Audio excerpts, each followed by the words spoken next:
낯서네요. 네. 오늘 이 아침에 주님의 평안을 여러분에게 전합니다. 선교사된 저를 위해서 늘 기도해 주시고 또 여러 가지 후원해 주시고 관심 가져주셔서 늘 감사한 마음이 있고요. 여러분 덕분에 지금까지 살고 지내온 것 같습니다. 제가 2018년도 7월경에 서울에 있는 외국본부를 방문해서 이제 외국 소개를 받고 1차 영임을 받았던 기억이 4년이 훌쩍 지났는데요. 이렇게 힘든 줄 몰랐어요. 선교사 되는 게 이렇게 힘든 줄은 미처 몰랐어요. 그래서 까마득한 세월이 지난 것 같은데 지난 20년, 21년, 2년 동안 뉴질랜드에 가서 이제 타 문화를 경험하고 또 영어를 훈련하면서 많이 힘들었어요. 매일 원어민 강의를 들어야 되니까 얼마나 힘들어 스트레스가 되는지. 또 그 나라는 매일 10시 반부터 15분 동안 티타임을 하면서 얘기하는 걸 좋아하는데 원어민 수업 듣다가 또 얘기해야 되니까 말은 안 돼요. 그래서 몰래 뒤로 돌아가서 숙소에 갔다 쉬었다 나오기도 하고 또 저를 찾더라고요. 어디 갔는지 찾고 또 매일 점심은 또 밥 먹고 나면 테이블별로 열방을 위한 기도제를 해야 되는데 돌아가면서 이제 이렇게 기도를 해야 되니 그것도 스트레스가 되고요. 하여튼 힘들었던 시간을 보냈는데 그래도 그 중에 감사한 것은 모리스 팸 부부를 만난 게 참 감사한 일인데 이분은 은퇴한 목사님 부부신데 이제 은퇴한 이후에 저희가 외국인들을 돕기 위해서 사명을 가지시고 잘 섬기시는 분이신데 매주 한번 저희 학교를 찾아오셔서 1시간씩 저하고 영어로 얘기해 주시고 도와주시고 이분이 목사셨으니까 제 마음 알아주시고 공감대가 돼서 큰 힘이 되었고요. 무엇보다도 제가 뉴질랜드에서 환갑을 보냈잖아요. 그래서 가족도 없고 쓸쓸할 뻔했는데 이분이 어떻게 제 생일을 알고 친구들을 불러서 서프라이즈 파티를 해주셔서 얼마나 고마운지 잊을 수가 없고요. 지금도 문자를 교환하면서 기도 제목 나누고 격려하고 이렇게 하는 것이 얼마나 감사한 일인지 모릅니다. 지난 6월부터 5월까지 13주간 CEO 훈련을 받았는데요. 아침 5시부터 5시까지 지하거든요. 본부가. 지하에서 마스크 끼고 저 위에 이제 앉아가지고 정말 쉼표 없는 훈련을 받았는데요. 야, 이게 선교단체구나. 얼마나 빡셌는지. 저는 외국은 110년 된 영국 선교단체이기 때문에 전통도 많고 룰도 많고 얼마나 까다로운지 몰라요. 근데 전 지역에서 오랫동안 목회한 사람으로서 더 많이 힘들었고 어려웠는데 그래서 중간중간 그만둬야 되나 그런 고비가 있었는데 잘 마치고 여러분이 또 수료회 때 오셔가지고 축하해 주셔서 얼마나 위로가 됐는지 몰라요. 그래서 힘든 와중 성령님이 오래 참게 해주셨고 또 좋은 강의들 또 묵상 시간을 통해서 은혜 받아서 여기까지 온 것 같습니다. 지난 7월, 8월 2달 동안 동남아 세 나라를 다니면서 선교 정탐을 하게 됐는데 제 얼굴 좀 헬쑥해지지 않았나요? 한 달 내내 설사했어요. 물도 바뀌고 음식 바뀌고 그래서 그런지 또 장이 민감해서 그런지 설사하면서 좀 위축이 됐고요. 그래서 2달간 여행하면서 선교사의 자격이 있는지 이런 질문도 하고 또 선교사의 많은 위기들을 만날 때 감당할 수 있을는지도 고민하게 되고 그러면서 현장에 있는 선교사들을 만나면서 교제하고 많은 덕담도 받고 도전도 받는 시간을 갖게 되었습니다. 종종 저에게 질문을 해요. 왜 이 늦은 나이에 선교사가 데려가시냐고 자주 질문을 받는데 제가 2가지 이유를 얘기했어요. 한 가지는 이제 고령화 시대니까 은퇴한 다음에 누구나 2번째 직업을 가져야 되거든요. 성공적으로 새로운 직업을 잘 갖고 자리 잡기 위해서는 준비를 잘해야 된다. 그걸 보여드리고 싶었고 무엇보다 저를 바라보는 제자들 또 제 2 아들에게 본이 되고 싶은 마음이 간절했기 때문에 이 나이에도 이 길을 간다고 말씀을 드려요. 또 한 가지 이유는 제가 대학생 때 가졌던 선교의 꿈을 이루기 위함인데 제가 대학생 때부터 주님의 지상명령을 받드는 것이야말로 기독교인으로서 최고의 자부심이란 마음으로 그렇게 여겨져 왔고 그래서 선교적 목회를 해왔었어요. 이제 남은 삶을 선교사로 헌신해서 선교 현장에서 그 뜻 받드는 것이야말로 제 생애의 최고의 순간이 될 것이라는 기대감을 가지고 이 자리에 지금 서 있습니다. 오늘 읽어드린 누가복음 15장에는 3가지 비유가 있는데 잃어버린 것을 찾는 기쁨이 얼마나 귀한지를 이제 소개해주는 주님의 말씀이잖아요. 그러니까 저자인 누가가 이 비유 말씀을 통해서 우리에게 놀라운 메시지를 주는데 그것은 바로 한 사람에 대한 하나님의 관심, 한 사람이 중요하다는 것을 일깨워주는 말씀인데 이 메시지 저에게는 특별한 의미로 와닿았던 말씀이기도 하죠. 오늘 17절에 보면 이에 스스로 돌이켜라는 표현 나오죠. 이에 스스로 돌이켜. 이 한 대목이 이 아들의 인생을 바꿔놓는 전환점이 되는 그런 대목이라는 생각이 들어요. 영어 성경에 보니까 아들의 정신이 돌아와서라고 번역이 돼 있어요. 그러니까 이 말은 지금까지 아들이 무언가 영혼이 팔린 채 정신을 잃어버린 채 살아왔다는 뜻 아니겠어요? 흔히 그러죠. 인생 맘먹기 나름이다. 그렇죠. 맘먹기 나름이다. 아마 이 아들도 한때는 나도 한번 아버지를 떠나서 성공해보겠다는 마음을 먹고 자신감 있었겠죠. 근데 인생이 만만치 않습니다. 다 잃어버리고 초라한 인생이 되지 않았어요? 무언가에 자기 마음과 영혼을 빼앗긴 채 살아왔던 거예요. 과연 내 마음의 주인은 누구인가? 이런 질문을 하게 되는 것이죠. 얼마 전에 오랜만에 저희 아이들을 만나서 이제 근사한 데 가서 하루 보내면서 영화를 봤는데 수리남이라는 영화를 쭉 봤어요. 밤새는 아니고 늦은 밤까지 봤는데 참 잘 짜여진 수준 높은 액션 영화이고 배우도 연기도 뛰어났다는 생각이 드는데요. 이 영화는 실제 인물을 배경으로 한 영화라고 그러잖아요.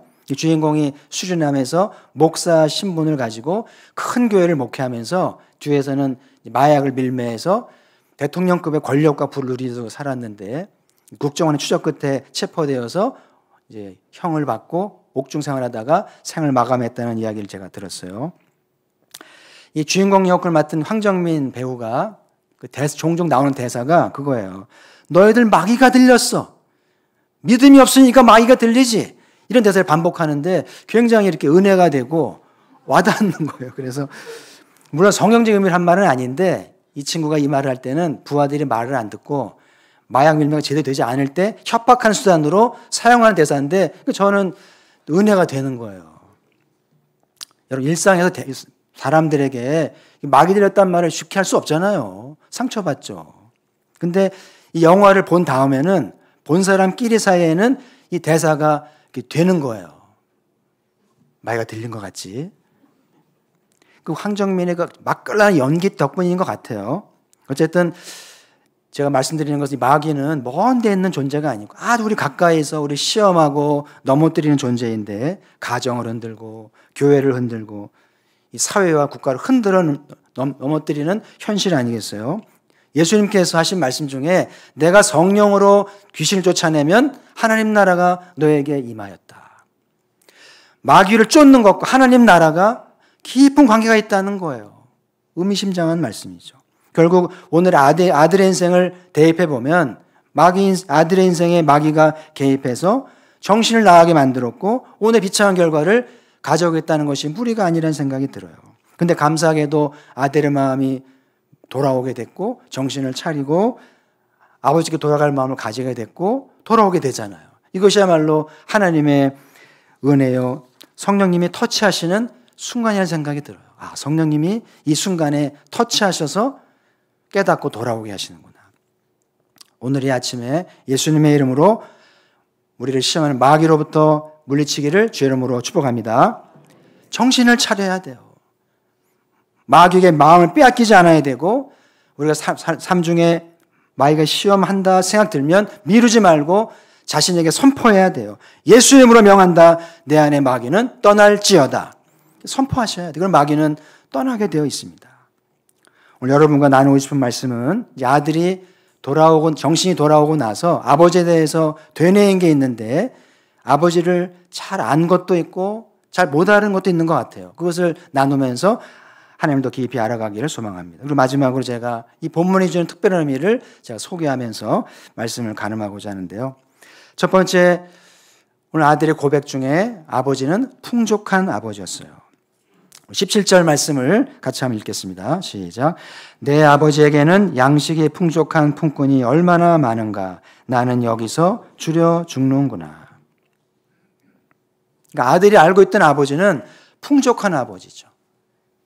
하인이 몇 명이며 집이 얼마나 크며 재산이 얼마나 많아. 자기가 받은 상속도 상당했던 걸 기억을 하겠죠.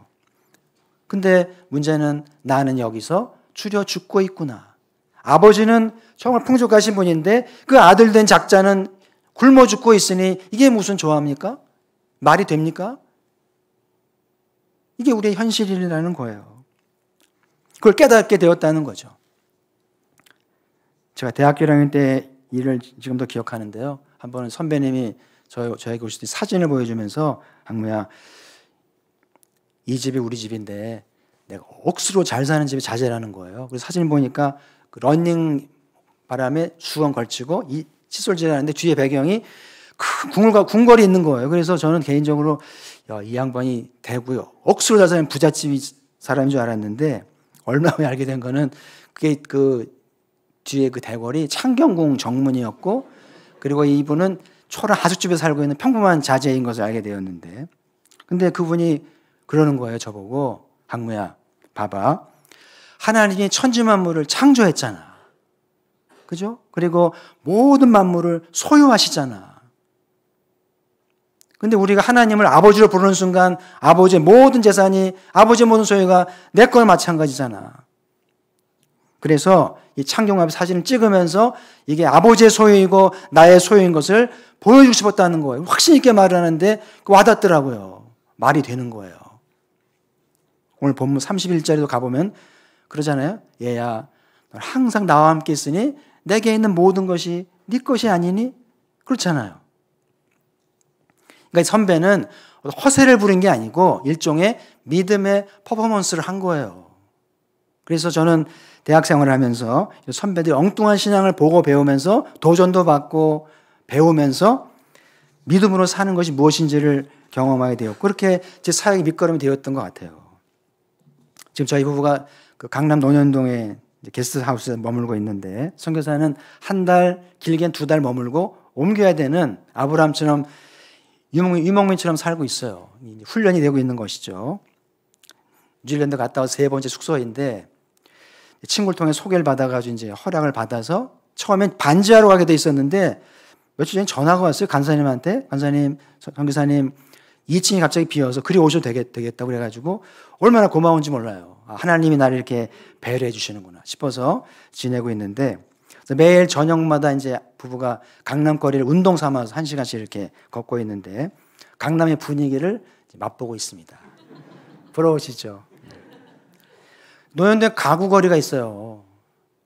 이제 야간에 조명 켜져 있는 상태인데 평생 맛볼 수 없는 고급 침대며 가구며 보면은 보기만 해도 뭐 뿌듯한 거예요. 내 것도 아닌데 또 강남에 다니는 수많은 젊은이들 외국인들 보면서 또 여러 가지 구경거리도 되고 맛집도 많고요.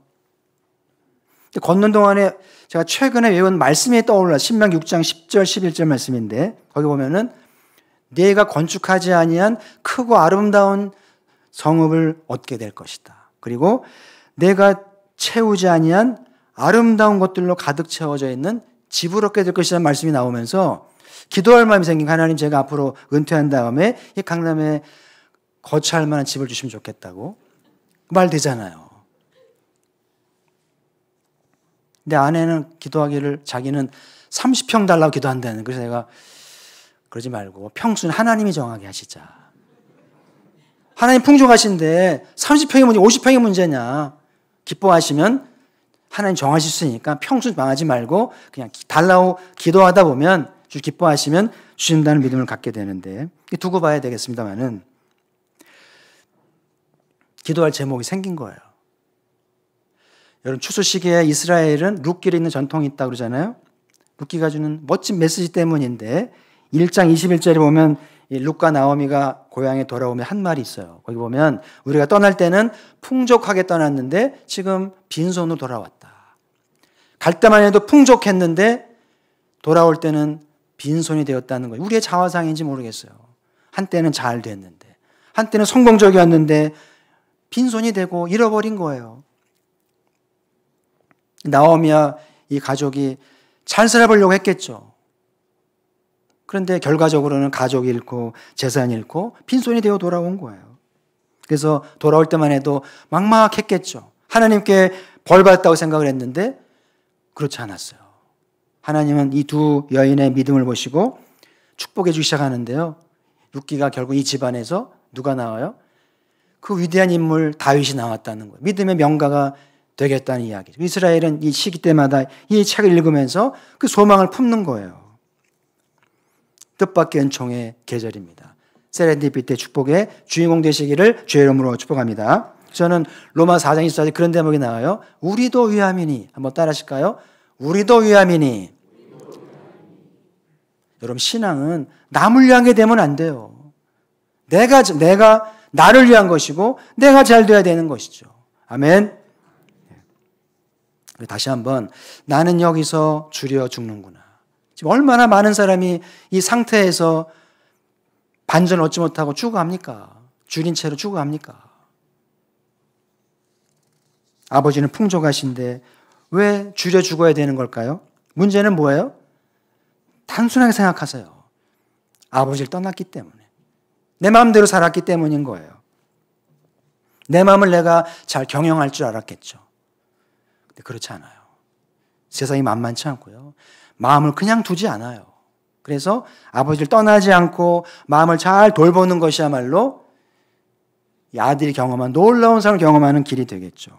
성도 여러분, 우리 아버지는 부유하신 분이에요.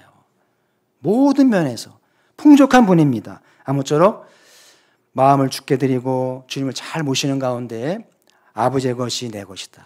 이 은혜를 경험하는 은혜가 있기를 소망합니다. 오늘 둘째 아들이 미처 알지 못했던 아버지의 모습이 있는데 너그러운 아버지였어요. 이걸 미처 몰랐던 것이죠. 자, 19절 말씀을 또 같이 한번 읽겠습니다. 시작. 지금부터는 아버지의 아들이라 일컬음을 감당하지 못하겠나이다. 나를 품꾼의 하나로 보소서 하리라 하고. 그러니까 아들을 생각하기를 분명히 아버지는 나를 받아주지 않을 거야. 아들 자격도 없고 받아주시지 않을 거야. 그러니까 한 가지 소망이 있다면 아들은 고사하고 품꾼의 하나로 받아주시면 좋겠다는 마음으로 돌아오게 되잖아요. 우리 사회에는 모든 사람이 공감하는 그 통념, 소위 사회 통념이라는 게 작동을 합니다. 보면 형이 나오잖아요. 형이 반응을 어떻게 합니까? 아버지한테 그럽니다. 얘 받아주면 안 됩니다. 동생의 죄에 대해서, 집안에 끼친 불명예에 대해서 죄값을 지불하게 해야지 잔치하면 안 됩니다. 아주 뭐 단호하게 반대했잖아요. 이게 사회 통념이에요. 그래서 이 통념이 예수님과 충돌을 했잖아요. 유대인들이 매일 말합니다. 왜 죄인들과 어울리시냐? 왜 죄인들과 밥을 먹고 그들의 죄를 덮어주냐? 이해할 수 없어요. 이게 우리의 고민인 것이죠. 자, 아버지의 모습을 보시죠. 아버지 어떻게 하셨는지 22절부터 24절까지 한 번 더 읽겠습니다. 시작. 아버지는 종들에게 이르되 제일 좋은 옷을 내어다가 입히고 손에 가락지를 끼우고 발에 신을 신기라. 그리고 살찐 송아지를 끌어다가 잡으라. 우리가 먹고 즐기자. 이 내 아들은 죽었다가 다시 살아났으며 내가 잃었다가 다시 얻었노라 하니 그들이 즐거워하더라. 아버지 생각이 다르죠. 아들은 자기는 자격도 없고 받아주지 않을 거라고 생각을 했는데 웬걸 아버지는 여전히 아들로 여기시고 환대하면서 받아주시고 회복시켜 주시잖아요. 그러니까 아들이 이런 아버지인 줄 미처 몰랐던 거예요. 놀랬겠죠. 우리 하나님 아버지는 소위 사회 통념을 뛰어넘으시는 분이, 우리 생각과 경험을 뛰어넘으신 분이라는 것이죠. 아들의 과거를 묻지 않아요. 무슨 짓을 했는지, 어떻게 하다 다 까먹고 살았는지 묻지 않습니다. 돌아온 게 중요한 것이고 새로운 삶의 기회를 주시잖아요. 이게 우리가 말하는 은혜입니다. 전적인 은혜이죠. 그리고 이 은혜를 받은 대로 은혜를 베풀고 나눠준 삶을 사는 것이 기독교인의 삶 아니겠어요? 여러분, 사회통념은 오늘도 말합니다. 하나님께서 사람들의 죄를 눈 감아주시고 그냥 아무 것도 안 듯이 덮어주시면 사람들은 용기를 내서 또 죄를 짓고 함부로 살지 않겠냐. 일견 그렇게 보이죠. 그렇지 않아요? 벌을 줘야 되고 혼을 내야 되고 대가를 지불해야 되고, 근데 아버지는 다릅니다. 아버지의 너그러움이 우리의 죄보다 크다는 것을 보여주시는데요. 은혜를 잘 받으시고 이해하셔야 돼요. 이 은혜를 위해서 하나님이 독생자를 보내서 대신 값을 지불하게 했잖아요. 우리가 죄를 지었는데 보석금을 내주고 나오게 한 거예요. 형을 받았는데 형을 살아주신 거예요. 사형언도를 받았는데 사형을 받으신 거예요. 이게 은혜입니다. 은혜 주시기 이렇게 하신 거예요. 이게 그냥 보통 일이겠어요? 그리고 보세요. 아들이 돌이킨 이후에 난 아들의 자격이 없지. 하인이라도 좋겠다. 그런 황송한 마음을 갖잖아요. 성령님이 이미 개입하셔서 물밑 작업을 통해서 너는 자격이 없지. 황송한 마음을 가져야지. 이렇게 도우신 거예요. 은혜를 받을 수 있도록. 그리고 우리가 아들이 오늘 돌아온 이후에 어떻게 아버지와의 관계를 하고 어떻게 살았는지는 충분히 상상할 수 있잖아요. 어떻게 살았을 것 같아요? 또 집날 궁리했을까요? 절대 아니죠. 정말 힘을 다해서 마음을 다해서 아버지를 섬겼겠죠. 그리고 지난날 못다한 것을 보상이라도 하듯 했겠죠. 늘 황송한 마음으로. 아들 자격도 없는데. 그래서 여러분, 하나님의 너그러움이 사회 통념을 넘어서 세상에 영향력을 미치고 세상을 변화시키는 거예요. 이게 진정 은혜를 받은 자의 면모라는 것이죠. 오늘 아침에 다 은혜를 받으셨잖아요. 은혜를 잘 관리하시고요. 또 새로운 은혜를 받기를 주의 이름으로 축복합니다. 등잔 밑이 어둡다고 그러잖아요. 그 말이 맞는 것 같아요. 늘 교회 나오고 늘 하나님을 부르고 봉사하고 하는데 정작 하나님을 잘 아나 하면 잘 몰라요. 제가 소개했던 제임스 패커가 쓴 하나님을 아는 지식, 이 책은 정말 성경책 옆에 두고 평생 봐도 아깝지 않은 좋은 명저인데요. 이 책에서 그렇게 얘기하잖아요. 오늘날 문제는 하나님을 잘 모르고 있는 데 있다. 하나님의 지식은 많은데 하나님을 아는 지식은 너무 작다는 거예요. 그러면서 오늘날의 신학이 산타클로즈 신학이라는 거예요. 산타클로즈가 1년에 한 번 등장하잖아요. 선물 주러. 그런 하나님이 아니라는 거예요. 하나님은 1년 360일 매일매일 임재하셔서 도우시고 이끄시고 우리를 양육하시는 분이라는 거예요. 그래서 하나님을 바르게 하는 지식이 너무나 필요한 시대다라고 가르치고 있거든요. 지금 우리 사회는 지식사회라고 말을 하죠. 지식을 가진 사람이 부와 기회를 차지하는 시대가 됐어요. 금융 지식을 가진 사람이 부를 차지하잖아요. 근데 하나님이라는 지식을 가진 사람은 더 풍성한 은혜를, 더 큰 은혜를 누리게 된다는 거예요. 내가 금융 지식은 없다 할지라도 하나님이라는 지식이 있을 때 하나님의 은혜를 경험하게 된다는 사실이죠. 그래서 여러분, 이왕 교회에 발을 들여 놓으셨으니까 건성건성하지 마시고 습관적으로 하지 마시고 하나님을 더 깊이 알아가시고 말씀을 경청하면서 하나님의 지식이 많아지기를 주의 이름으로 축복합니다. 이제 남은 시간 제가 선교사로서 기대하는 사역을 좀 간단히 소개하려고 하는데요.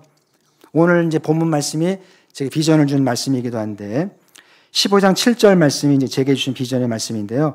내가 너희에게 이르노니 이와 같이 죄인 한 사람이 회개하면 하늘에서는 회개할 것 없는 의인 99으로 말미암아 기뻐하는 것보다 더하리라.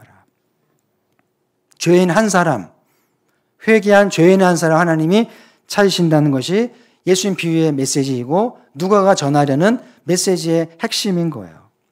지금 누가가 누가복음을 쓰고 사도행전을 썼잖아요. 이 두 걸 왜 쓰는 거예요? 한 영혼을 찾기 위해서, 한 영혼을 세우기 위해서 이 방대한 저작을 했다는 이야기인데요. 누가복음 1장 3절 4절 보시면 같이 읽어보겠습니다. 시작.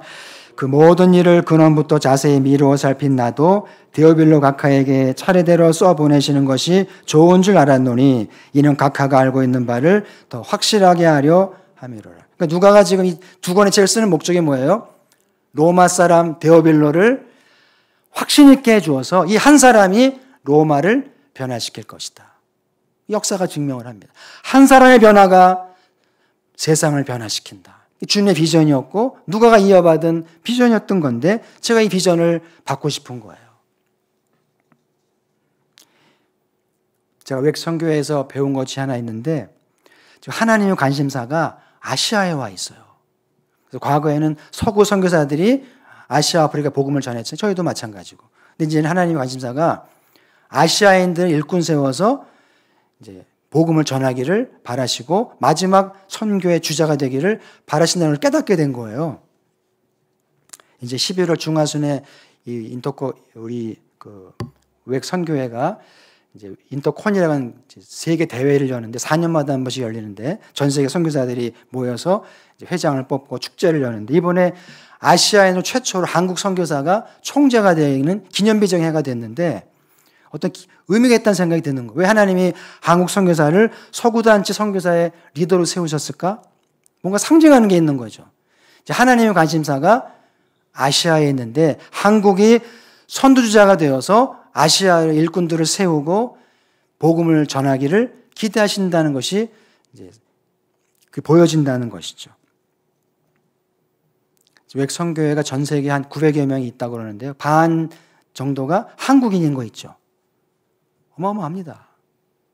그걸 인정한 거예요. 서구단체가 한국인의 능력을 인정하게 된 것인데 그래서 앞으로 하나님이 한국교회를 통해서 아시아 일꾼들을 세우고 이방의 남은 수를 채우고 유럽의 복음이 증거되기를 바라신다는 것이 공감하고 있는 부분이거든요. 제가 종종 듣는 말, 아티클도 그렇고 종종 접하는 게 유럽 사람들이 그래 저보고 와서 유럽의 복음을 전해달라는 거예요. 유럽의 복음을 들어야 할 때가 된 거예요. 반대로. 누굴 통해서? 아시아를 통해서. 이게 외국에서 배운 놀라운 선교적 사실인데 제가 이 일을 하고 싶은 거예요. 그래서 어디로 보내시든지 하나님이 한 사람을 찾아서 한 사람을 변화시키고 잘 세워서 한 사람이 세상을 변화시키도록 하는 비전을 제게 주셨어요.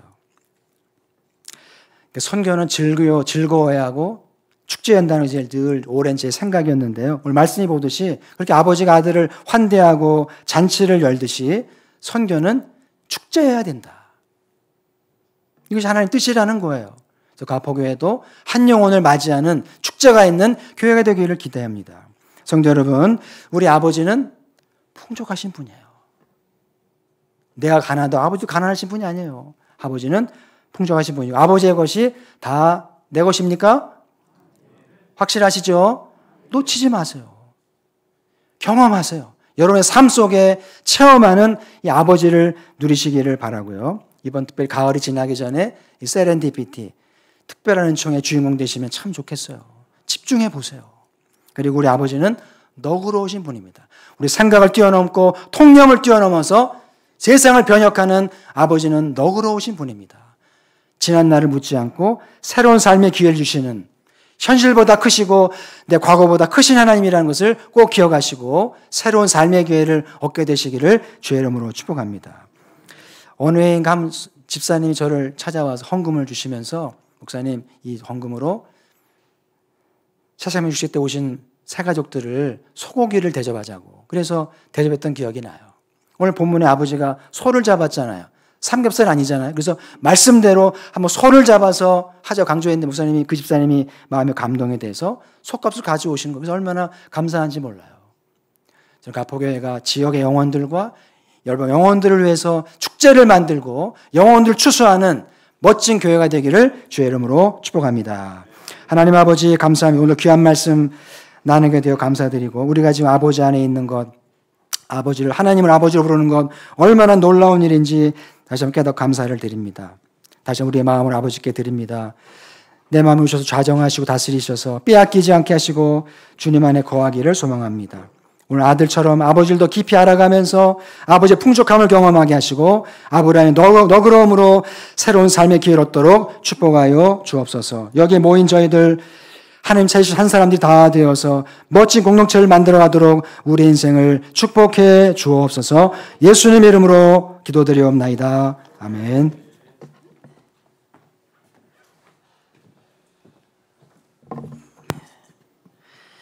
예, 귀한 말씀 감사드립니다.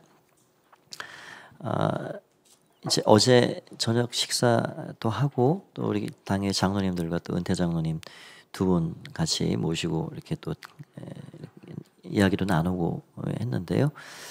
지난 재직회 때 말씀드렸던 그 이제 파송 일자가 12월 둘째 주로 말씀을 드렸었고 이제 공식적으로 제가 이렇게 예배 시간에 말씀 드린 거는 이제 처음인 것 같습니다. 그런데 그게 조금 약간 변경 가능성이 있습니다. 날짜가 지금 이제 여러 가지 또 선교사님 상황 또 그렇고 교회의 또 준비도 필요하고요. 약간 늦어질 수 있음을 그렇게 참고하시면 되겠습니다. 확정이 되는 대로 이렇게 안내를 다시 드리도록 하겠습니다. 오늘도 귀한 말씀 주신 목사님 감사드리고요. 하나님 아버지는 어떤 분이십니까? 두 가지 말씀 해주셨는데 풍족하시고 너그러우신 하나님 아버지이십니다. 그런 은혜를 한 주간도 풍족하게 충만하게 누리시고 믿음으로 살아가시는 여러분 다 되시길 바랍니다. 자리에서 함께 일어나셔서 우리 앞뒤에 계신 분들에게 한번 인사 나누도록 하실까요? 한 주간도 승리하십시오. 하나님의 은혜가 함께하길 바랍니다. 주님의 날개 품 안에 한 주간 거하고 그 풍성하신 아버지의 은혜를 누리기를 소원하는 마음으로 우리 같이 찬양 드리고 기도하는 시간 잠시 갖겠습니다. 주 날개 밑 내가 편안히 쉬네. 병기 뽑히 바람 불어쳐도 아버지께서 날 지켜주시니 거기서 평안히 쉬리로다. 주 날개 밑 평안하라. 그 사랑 끈을 짜리려. 주 날개 밑 내 쉬는 영혼 영원히 거기서 살림.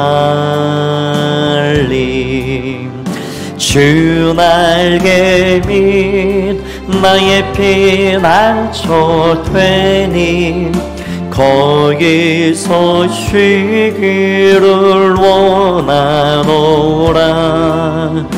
고등이 나를 위로치 못하나 거기서 평화를 누리리라. 주 날개 밑 평안하다. 그 사랑 끈을 짜리려. 주 날개 밑 내 쉬는 영혼 영원히 거기서 살리. 주 날개 밑 주 날개 밑 참된 기쁨이 있네. 고달픈 세상 길 가는 동안 나 거기 숨어 돌보심을 받고 영원한 안식을 얻으리라. 주 날개 밑 평안하다. 그 사랑 끈을 짜리려. 날개 밑 내 쉬는 영혼 영원히 거기서 사. 아버지의 품 주 날개 밑 주 날개 밑 평안하다. 그 사랑 끈을 짜리려. 주 날개 밑 내 쉬는 영혼 영원히 거기서 살리. 우리 함께 말씀을 마음에 품고 기도합니다.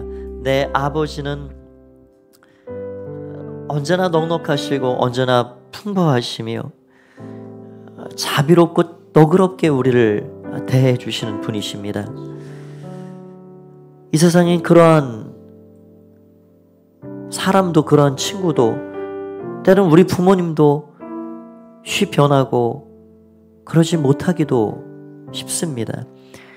그러나 우리는 영혼의 아버지, 우리 하나님이 든든한 내 아버지가 되시기 때문에 그 하나님으로 인해서 근심 걱정 무거운 짐은 다 내려놓고 약속의 말씀을 품고 그 말씀 붙잡고 살아갈 수 있습니다. 이 한 주간도 성령님 주장하여 주셔서 발걸음 이끌어 주시고 하나님의 말씀과 더불어 성령과 동행하며 승리하는 아름다운 멋진 삶 그렇게 우리 모두가 살게 하여 주옵소서. 우리 이양무 전미 선교사님의 가는 걸음걸음을 이끌어 주시고 하나님의 선한 은혜로 모든 것들을 주장하여 주시옵소서. 이런 기도의 제목을 가지고 우리 주님의 이름 한번 부르고 합심해서 간절함으로 기도하겠습니다.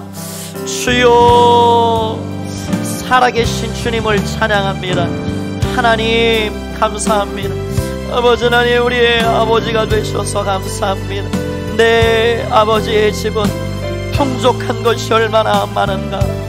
하나님 언제나 넉넉하시고 풍부하시며 언제나 자비롭고 너그러우신 아버지 하나님, 하나님 아버지의 그 풍성함을 날마다 누리며 사는 주의 백성들 되게 하여 주옵소서.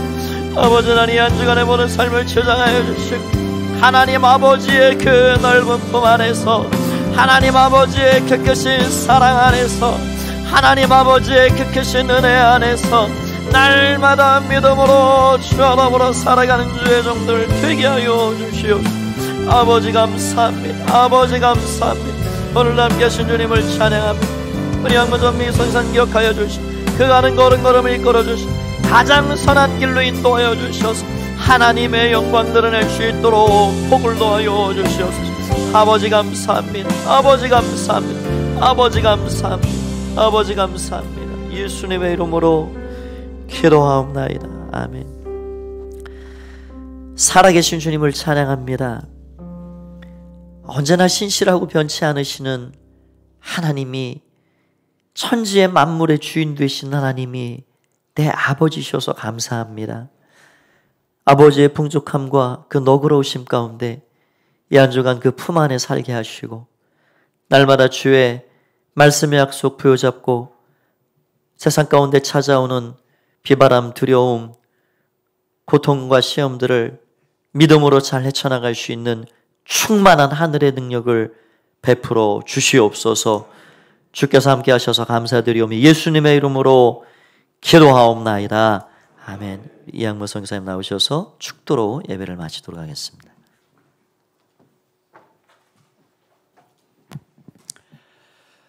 지금은 이 추수의 계절에 룻과 나옴의 믿음을 보시고 아들의 믿음을 보시고 세렌디피의 축복을 준 것처럼 놀라운 축복을 준비하시는 아버지의 그 사랑과 우리 예수님의 은혜를 선포하시고 그 은혜에 베푸시는 예수님의 놀라운 은혜와 성령 하나님의 호흡처럼 가까이 계시면서 상담해 주시고 북돋우시 이끄시는 놀라운 교통하심이 우리 예배드리는 모든 공동체 위에 함께 하시길 축원하옵나이다.